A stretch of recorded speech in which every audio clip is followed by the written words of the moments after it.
Hello বন্ধুরা, welcome to our new blog Nandini daily TRIPS. তো দেখো, সকালের ব্রেকফাস্টটার ছবিটা তোমাদেরকে শেয়ার করলাম। আমি কিন্তু স্নান টান করে একদম পুরোপুরিভাবে ফ্রেশ হয়ে গেছি। ফ্রেশ হয়ে নিজেকে একটুখানি গুছিয়ে নিচ্ছি, মানে ভেজা চুল ভালো করে মুছে রেডি হচ্ছিলাম আর কি।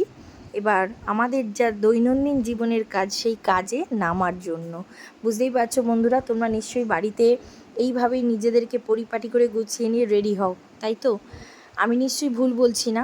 তো একটা কথা বলি, যারা যারা আমার ব্লগটা এখনও অবধি দেখছো, তারা কিন্তু অবশ্যই আমার চ্যানেলটাকে একটু সাবস্ক্রাইব করে দিয়ে একটা লাইক করে পাশে থেকো, আর নতুন বন্ধু হয়ে যেও।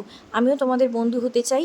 তোমরা আমাদের বন্ধু হলে কিন্তু আমি নতুন নতুন সুন্দর সুন্দর ভিডিও আনতে পারবো। তো দেখো, আজকে ব্রেকফাস্টে একটু দুধ, কর্নফ্লেক্স আর একটুখানি কাঁঠালি কলা আমি কেটে ওর ওপর দিয়ে দিয়েছিলাম, আর অল্প করে একটু চিনি দিয়েছিলাম। আর দুধটা বেশি ফোটাইনি, উষ্ণ গরম দুধে কর্নফ্লেক্সটা দিয়েছিলাম। তোমরা জানো তো এটা খাওয়া কতটা উপকারী আমাদের জন্য। কারণ তোমাদেরকে বলি, এটি কিন্তু মানে দুধ কর্নফ্লেক্স শরীরকে কিন্তু দ্রুত শক্তি দেয়, এবং আর একটা জিনিস, হজমে কিন্তু ভীষণভাবে সাহায্য করে, জানো তো? তোমরা সবাই জানো আমাদের দুধ আর কর্নফ্লেক্সের মধ্যে এতে ক্যালসিয়াম, প্রোটিন, ভিটামিন এগুলো সবই পাওয়া যায়। তবে একটা কথা বলি, বেশি চিনি যুক্ত করে কর্নফ্লেক্স খাওয়া কিন্তু একদমই ভালো নয়। তো আমার ব্রেকফাস্ট মোটামুটি কমপ্লিট। এবার আমি রান্নাঘরের যাবতীয় কাজ সেটা সারার জন্য রান্নাঘরে গেলাম। তবে হ্যাঁ, তোমরা কিন্তু আমাকে অবশ্যই জানাবে, আমার যে নতুন নতুন ব্লগগুলো তোমরা যেই দেখছো না কেন, যতগুলো ভিউজ হচ্ছে না কেন, তোমাদের কেমন লাগছে অবশ্যই কিন্তু একটা কমেন্ট করে যেও। কমেন্ট করতে কিন্তু অবশ্যই ভুলো না, বুঝেছো?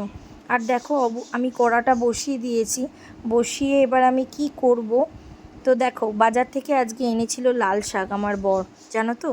তো আমি, আমার হাজব্যান্ড, আমাদের বাড়ির প্রায় সবাই শাক খেতে কিন্তু ভীষণ ভালোবাসি, সেটা যেরকমই শাক হোক না কেন। তো শাকটাকে আমি কি করছি, ভালো করে ওই যে পিছনের যে ওই ডান্ডিগুলো রয়েছে সেগুলোকে ভালো করে কেটে বাদ দিয়ে দিচ্ছি। দিয়ে কিন্তু আমি শাকটাকে যেরকম আমার মনে হয় মানে কাটা দরকার, আমি সেইভাবেই কাটছি। ভুল ত্রুটি হলে তোমরা ক্ষমা করো। তো আমি আমার মতো করে যেভাবে কাটি সেইভাবেই কাটলাম। আর জানো তো, এই লাল শাক খাওয়ার আমাদের কেন দরকার? মেন যেটা জিনিস, যাদের অ্যানিমিয়া থাকে না, তাদের কিন্তু এই লাল শাক খাওয়া খুব ভালো, জানো? রক্ত স্বল্পতা দূর করে। এছাড়াও কিন্তু আমাদের নানা ধরনের রোগ প্রতিরোধ ক্ষমতা বাড়াতে কিন্তু সাহায্য করে। তাছাড়াও হজম শক্তিকে অনেক বেশি উন্নত করে। আমার তো ভীষণ ভালো লাগে লাল শাক মানে খেতে। অত্যন্ত উপকারী এটা আমাদের জন্য, এবং প্রচুর পরিমাণে না আয়রন, ক্যালসিয়াম, ভিটামিন এ বা ভিটামিন সি, এছাড়াও অ্যান্টিঅক্সিডেন্ট থাকে, যা শরীরকে না সুস্থ রাখতে সাহায্য করে। তো যাই হোক, তোমাদের মনে হবে আমি মনে হয় তোমাদেরকে এই ভিডিওর মাধ্যমে অনেক জ্ঞান দিচ্ছি। জ্ঞান না, আসলে বলে দিলাম যে কি কি উপকার লাগে। এবার দেখো, এই যে কাঁচকলাগুলোকে কেটে নিচ্ছি ছাড়িয়ে। জানো তো এই কাঁচকলাটা দিয়ে আমি কি বানাবো? তো সেটা দেখতে হলে কিন্তু আমার ব্লগটা পুরোটা দেখো, স্কিপ করে বেরিয়ে যেও না।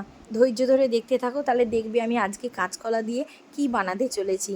কেন অলওয়েজ আমরা কিন্তু মানে সবসময় হেলদি খাবারটাই খাওয়ার চেষ্টা করি। সবসময় যদিও হয়ে ওঠে না, বাট তাও মোটামুটি চেষ্টা করি যতটা পরিমাণে আমরা হেলদি খাবারটা খেতে পারি। আর দেখো, এখানে কিছু কাঁচা লঙ্কা আমি ভালো করে চিড়ে নিচ্ছি। তোমাদেরকে বলেই দিই যে আমি কি রান্না করতে চলেছি। এই যে দেখো, চলে আসো। এই দেখো, ইলিশ মাছগুলো দেখতে পাচ্ছ? তো আজকে কিন্তু আমি এই কাঁচকলাটা দিয়ে ইলিশ রান্না করব, এবং ভীষণ নর্মালভাবে, জানো তো? যাতে খেয়ে কোনো রকমভাবে শরীরের কষ্ট না হয়, কোনো রকম অম্বল এইসব কিছু না হয়। তো হালকা করে মাছগুলো আমি এপিট ওপিট করে কিন্তু ভেজে নিচ্ছি। আজকের মাছটা যদিও একটু সাইজে ছোট ছিল, কিন্তু স্বাদ কিন্তু মারাত্মক ছিল। আর যখন ভাজছি, গন্ধও কিন্তু ভীষণ সুন্দর ছাড়ছিল।